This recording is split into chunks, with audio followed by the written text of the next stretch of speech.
classes on Rails, and now I'm working for this company called PeopleAdmin. They're really cool. Got one person here from PeopleAdmin, really? Who else? Nobody? All right. So I'm going to talk about ActiveRecord, like Mason said, and I'm just going to go through some of the basics. This is kind of some stuff. If you took my class, a couple people in here I know did. Some of this may look familiar. Hopefully some of it will be new. And we'll see. You guys, I'm very casual, so feel free to raise your hand and stop me or jump up and down and scream. Just please, if you're going to get up and leave, wait until I'm done talking, because I'm easily offended. So, like Mason was saying, a lot of people talk about how Rails is very magical. That was kind of the first thing that I encountered when I first got into Rails. Especially for somebody coming from PHP or Perl or something like that. There's just all of this magic stuff going on. I'm used to writing web pages with SQL embedded in the pages and stuff. So to look at something like ActiveRecord, you're just like, oh my God, how's all this stuff happening? So we're going to walk through a few things. And I actually did a Twitter search for Rails magic, and you still see people complaining about this, which just cracks me up. But I'm here to tell you, it's not magic. This thing's not going to work for me. Not magic, it's Ruby. Yeah, how about that? So after I learned a little bit more about Ruby, I was a lot more comfortable with ActiveRecord. And particularly when I learned some metaprogramming from some talking foxes.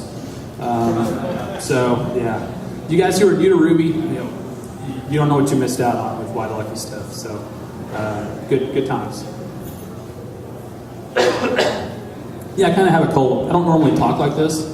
Like, my name is actually Tony with an N, as opposed to probably what I'm actually saying, which is Toby. But we'll get over it, right? What's that? Oh yeah, it's Y's poignant guide to Ruby. So yeah, if you guys want to know, if you want your own picture of talking foxes, then you can pick up the book. There's PDFs out there, but eventually it's going to get dated. We'll see. It's worth it just for the comics, in my opinion. He also did some comics for the O'Reilly Ruby book too, right? I think so. All right, so here's what we're going to talk about. Basic stuff. We're going to talk about attributes and how Rails knows what your attributes are. We're going to talk a little bit about CRUD, how you can create and read, update and delete, that good stuff. And then finally, we're going to talk about associations. And I think Mason's talk's going to blow your mind on some of this stuff. So hopefully, if you're new to Ruby and Rails, I'll at least get you prepared. We'll see. So what is ActiveRecord? Here's sort of the textbook definition. It's actually a design pattern. Martin Fowler has a pretty mind-blowing book where he mentions ActiveRecord. And the idea behind ActiveRecord is basically it wraps your tables in classes so that instances of these classes are rows in the database. And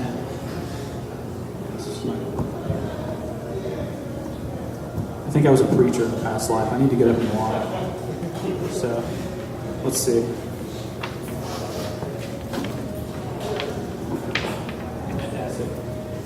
No laptops were harmed. So, yeah, there we go. Hey, I can even hear myself now. This is even better. So, ActiveRecord in Rails is an implementation of that design pattern. It gives you mapping between classes, tables, and attributes and columns, as I said, and associations. So that's cool. So let's have an example, because I know saying that doesn't mean much to people. So for my example, I'm going to do your typical blog application that everybody starts off with, right? Because everybody wants their own blog. So here's my table of my posts, and just like most blogs, I start off with welcome my blog, and I have a picture of my cat, and then 6 months later I post something about, I'm so sorry, I haven't posted in a long time. I know it's been a while. So anyway, so looking at this table, each row is an individual post. So that's pretty straightforward. And then each column is an attribute. So like that column that's in yellow there, that would be the title attribute. So we've got a post. Every post has a title and a body. So how does this look in code? Well, your code for your model is really pretty simple. That's about it. So nowhere in here do you see any attributes or anything. Basically, you're just telling Rails, hey, I've got a post, and it inherits from ActiveRecord base. But magically, when you go to the console and you just type in post, Rails tells you, oh, here's everything I know about posts. So right there's your first bit of, how does it know that? Well, the answer's pretty straightforward. SQL. So if you're watching, especially if you're in development mode in the console, you'll see, for MySQL anyway, Rails executes a query sort of like that, show fields from posts, and there's what it gets back. Now that opens up some interesting possibilities, because what this means is if you add a column to your database and don't even restart your app, if you're running in development mode, Rails will know about it immediately. So that's kind of weird. But anyway, that's how it gets your attributes, and that's how it knows what type of data is in those attributes. So what does Rails do with that? First off, whenever you get an individual post, it stores all those attributes in a private variable called attributes. It's an instance variable. It's basically just a hash of names and their values. And it adds a bunch of methods that you can use to access those attributes. So let's look at some of those. So back at your console, if you create a new post, post.new, then you can say things like p.title equals, and you can assign a value to the title for this post. Pretty straightforward. And we can echo it back out and see it. But the trick is, how does that happen? Well, there's a method in Rails called define method attribute that actually does this. And if you know Ruby has open classes, so anytime you want, you can add methods to a class. And that's what this is doing. This is pretty simplified compared to how it actually is in the code. But if you have the Rails source, you can actually look for that name, define method attribute, and see everything that it's doing. I cut out a lot of the extra stuff and just kind of gave you the basic idea here just to make it a little more clear. So this is what we would call the getter back in the day. And basically what it does is it takes every attribute name that it got from the table and it defines a new method with that name. And all it does is call another method, part of Rails, called read attribute, and it gives it that name so it knows what to get. All right? So let's look at read attribute. Basically, and this is not that simplified. I mean, this is basically what it's really doing in Rails. Read attribute basically just says, okay, take that attribute's hash and fetch the value for this key. There's a little error checking in there, but that's pretty much all of it. All right, so what do we think? Everybody clear with that? Seriously, I mean, you guys jump up and down and scream or something. Okay. For a beginner, they wouldn't see this stuff. No. I just wanted to make that clear. Clearly not. The idea here is, the beginner is going to just be looking at sort of this point of view. You don't have to worry about all the stuff that's going on behind the scenes. The idea is, this is what's really happening as opposed to magic. Which, if you don't know a lot of Ruby, if you especially don't know metaprogramming, maybe that still is magic. I'm not sure. But trust me, it all makes sense one of these days. You might even start writing this kind of stuff yourself. Can you elaborate on what the slide you were just talking about a little bit? I'm sort of new and That one? Yeah. That one. So, a couple of things that are interesting about this. This is a multi-line string. That's probably the first thing that's kind of tripping you up. Is everything from the two arrows -str to the last str, that's just a string. You could write that all in one line. And what it's doing is that module eval is basically evaluating that string as Ruby code. The attr variable, that's the name of the attribute that it got from the database. So that might be title. So what this is doing is it's defining a method called title that calls a Rails method called read attribute, and it's passing it that string title so it knows which attribute to get. So the idea is this happens, instantly. It only happens once when your app starts up, And the module in this case is actually, it's a module within ActiveRecord. So like when I said post or p.title, it actually calls that method that's being defined right there and pulls the title out of the attributes hash for you. It does a couple of other things. It actually it looks at the type and it will typecast it depending on what database you're using. You know, it may be of a different type, but for things like strings, it's really straightforward. That's pretty much it. You need to interpolate the attribute and read attribute, the parameter. Yeah, you're probably right. Like I said, I cut it way down to make it fit on the slide. So, but this is the basic idea. Yes, you're exactly right. I need some more string interpolation. So let's see if I make that same mistake again. I bet I do. Because if you've never written code in 36-point font on 800 pixel wide screen, yeah, you have to do a lot of adjustments. So next up, CRUD, which is what we all spend a lot of time doing. Create, read, update, and delete. So for you guys who are brand new to Rails, I thought I would just run through really quick and kind of show you how we do these things in Rails. So I'm not going to spend a lot of time harping on this. But basically, you have a couple of options when creating new records. You could say post.new, give it a title, and call save. Or you can call post.create and give it a hash of attributes, and that will do the same thing. That will assign those attributes as necessary, and then go ahead and save it, since I said p.create.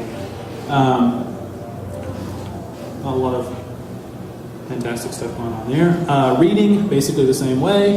You can say post.find, you can give it an ID. Rails 3 really changed the way a lot of this stuff works, which I really like. Unfortunately, I still spend some time on Rails 2, so I have to reprogram my brain almost daily when I switch back and forth. But you can do things like post.first. We had that one before, but post.where, we can give it a where clause, like title is my cat. In Rails 2, you would give conditions to post.find. Get basically the same thing. We can do things like order, limit. What's interesting to note here is, like what I said, post.where, title is my cat. That's not actually going to return any records. That's going to create a relation. So I would need to stick a .all on the end. There again, narrow slides. What are you going to do? Next up, update. So really straightforward. This looks a lot like the creation bit. If we're just saying post.find, define a post, we're going to change the title. We also have this handy update attributes method that is similar to the create in that it takes a hash and it'll go ahead and write it to the database for you. And finally, delete. There is a delete method in ActiveRecord. It skips all the callbacks and validations and stuff and just throws a delete statement at your database, which sometimes is exactly what you want, but sometimes it's not. So we've got a destroy, which will hopefully do the right thing. And you can even call the class method destroy all if you want to just blow everything away. So, you know, decide you're tired of working there, you're going to go work for one of these other guys, jump in the console, you're good. You'll find yourself looking for a job. So another one of the magical bits I want to talk about, since we're going to be talking about metaprogramming and how these things work. Dynamic finders. And this is something that kind of blew my mind the first time I saw it. So you've got these methods. Instead of just find, you can say find by title and give it the title that you're looking for. And if I had more things, like if I had author or if I had other things, you can chain those together. I could say find by title and author and give it 2 parameters, and it would, you know, run the right SQL. It makes some SQL out of that and hits the database and does the right thing. So that's another one of those things where I was kind of like, okay, I've got to go in and figure out how this works because this is pretty cool. So before, what we were looking at was Rails is actually defining a method, which is no big deal when you're talking about database attributes because there's a limited number of those. But with something like this, where you could potentially call it with any number of attributes in any order, they use a different tactic. They use something called method missing. where this gets called whenever you call a method that doesn't exist. And you get the method name, and the variable that I cleverly named meth. And I'm running a regex on that method name as a string. And if it starts with find by, then what I do is I pull off the part after find by and I split it on the word and. So if it's like find by title and author, then I'm going to get title and author out of that. Or I should say title, comma, author. It's going to be an array.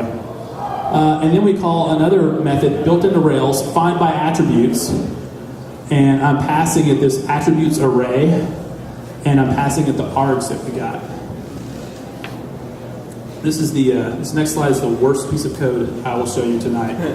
It's horrible. So basically what all this is doing is it's building up some conditions. So it takes that array of attributes, and it takes the args, which are also an array, and it turns them into key value pairs. It puts them in a hash called conditions. So it can then say where conditions dot first. And that's the actual command that gets run, builds the SQL, and it's going to kick back the first thing that matches that for you. So that's pretty nasty, but there's a couple of different ways to do that, but I think that's probably the best way. And like I said, I pulled a lot of this stuff from the actual Rails source, so if you were curious, how do these dynamic finders really work? This is the majority of it, besides some error checking and a few other minor things that I left out. This is pretty much what it does. All right? You guys good with that? Yes? Head's nodding. Good. No one's asleep yet. Awesome. Even better. Hopefully the free food helped. So really the last thing I'm going to talk about a little bit is associations. And this is, I think, where things get really interesting. So we've got our blog, and clearly with those 3 posts, we've got thousands of readers. And we want to get some feedback from our readers, so we're going to add some comments. So I created another table. So folks are really not happy with what I have to say. But you'll notice, in addition to an ID like we had before, an author and a body, I've got this new column, and this is what we used to call a foreign key back in my day. I don't know if you can call it that or not anymore. But that tells you which post they're commenting on. So most people don't even make it to my second post. And what can you say about a picture of somebody's cat? But the idea here is there is a relationship now between posts and comments. So every post could potentially have many comments. And every comment belongs to a post. So that's what that foreign key is showing you. All 3 of those comments belong to post ID number 1. So how do we express this in the code now? It's pretty straightforward. It's like this. Inside the post class, we say a post has many comments. And we say a comment belongs to a post. A couple of things, if you're new to Ruby, new to Rails especially, this may look a little foreign to you. It kind of looks like, hey, we just went off and we're writing our own language now. But basically, has many and belongs to, those are just method calls. And where I actually say comments and post with the colon in front, that's just a symbol. You can think of that just like a string. It's just an identifier. And Rails is really good about knowing the plural of things. So when you say has many, you don't want to say has many comment. That doesn't sound good. So you say has many comments, and it knows to look for a class that's just called comment. So here's what the documentation has to say about associations in Rails. It's a connection between 2 models. They say implemented with macro style calls. I think maybe that was the cool thing to say at the time. I'm not sure, it's just a class method. But and supposedly they streamline the code required to maintain relationships. So let's look at this code one more time. Let's talk about what's actually going on here. So when I say, we'll do belongs to first because it's the easiest. When I say belongs to post, I'm calling a method. And what that method actually does is it adds some methods to my comment class. Specifically, it adds methods with these names: .post, post equal, build post, and create post. And I can use those if I have a comment I can use those to see what post it's referring to without having to think about the post ID or the association or how those things fit together. Hasmany is a little more complicated because basically that's the one you're going to be using the most. In general, you're not going to have a comment that you're wanting to add a post to. You have a post that you want to add a comment to. So it adds methods like this. And you'll find yourself using a lot of these. I mean, comments is going to give you an array of all the comments for this post. Notice you've got the nice double less than's there that will let you insert a new thing into that array. You can call delete, and you can give it some conditions, things like that. You can reassign all the comments with the equals. You can clear them out again. It's kind of like destroy all. It blows them away. Just like a regular array, you can call size on it. And the last two, build and create, we'll talk about those in a minute, but basically that will set up the relationship for you on a new comment. So let's look at how we would do this without Rails help. If we were going to create a new comment, first off, we'd probably want to find the post, and then we want to create a new comment, and we'd have to manually set that post ID up. I guess I could have just stuck a 1 in there since we know it's post ID 1, but we might not have had that available to us. And it's a little bit of a hassle, maybe. With the associations, we can do things like, we can find the post and we can say p.comments.create, give it the hash, and we're pretty much done there. So, to me, that's much nicer. Maybe it is. All right. You guys feeling good about that? Everyone feels good about that? Fantastic. I'm going to tell you guys, I didn't prepare a whole lot of material. I'm used to teaching really, really beginner folks. And also, a lot of these slides are things that I use when I taught a class. So I was actually spending some time typing at the console, and everybody else was typing at the console. So basically, if you guys have any questions, anything other active. So on the read, it's back a ways, but Sure. So there's a limit command. I'm wondering if Rails is smart enough to know the difference between like the different databases. Like MySQL limit may be different than Sure. MS SQL or Yeah, I mean, that's the whole point of ActiveRecord. Is it's giving you sort of a standard interface to whatever database you use. And obviously, when I was talking about reading, I didn't cover all the methods that are there. I do have some resources you could go check out. The Rebound Rails guides are really good. You can look at the one called the ActiveRecord Query Interface, and it's got all those methods outlined and explained there in great detail. I would definitely recommend that. But yeah, it is. So isn't that active model now technically? Yeah, I didn't want to really go into. Yeah, ActiveRecord is split into pieces now. But still, if you look at the guides, it still says ActiveRecord Query Interface. So yeah, there are some sort of submodules there that ActiveRecord is built on. But I think we're safe still calling it ActiveRecord. But yeah, definitely. I mean, that's the whole idea behind ActiveRecord is it takes away a lot of that pain of having to know specifics for each database. Another thing I didn't talk about is validations, which is definitely something to look into. Could have covered that, I guess, but there's a lot of code out there for validating data before it hits the database. So, and of course, there's a guide there. There's a Ruby guide on that, Ruby on Rails guide. You can check out for that. All right, anybody else? I'm going to stop talking. My throat's hurting. Yes, sir. Let's hear it. So there's two methods up there. One is build and one is create. Yes. To get added. I'm always a little bit hazy about what each one does specifically. So here's the idea. Basically, the reason that the method is called build is because they couldn't use the name new. New is already taken. It's a keyword. So build is just like new. It doesn't save it to the database. It just instantiates the object for you. You still have to call save at the end. If you call create, it takes the parameters you give it, and if the model is valid, passes validation, it'll go ahead and save the database, just all at once. So basically, if you if you have the values that you want to use in hand and you're ready to go, you can just pass them a .create, and it does it all for you. And like I said, I think probably if there was any way they could have called build new, they would have. But since it's a built into Ruby keyword thing, probably couldn't do it. All right. How hard is it to overwrite the generated SQL that uses? It's really easy. There's a method called find by SQL, and you can give it whatever you want.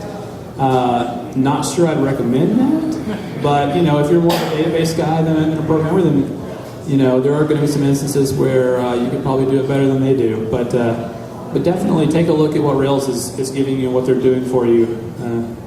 Before you just use find by SQL all the time.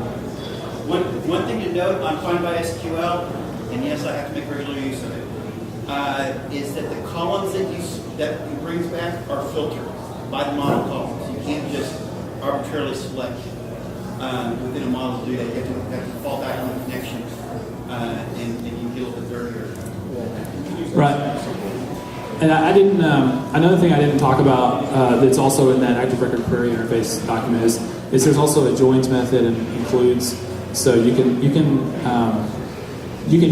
generally use the methods that are there and pass the right strings to it and build pretty much anything you want with a combination of where and joins and things like that. All right.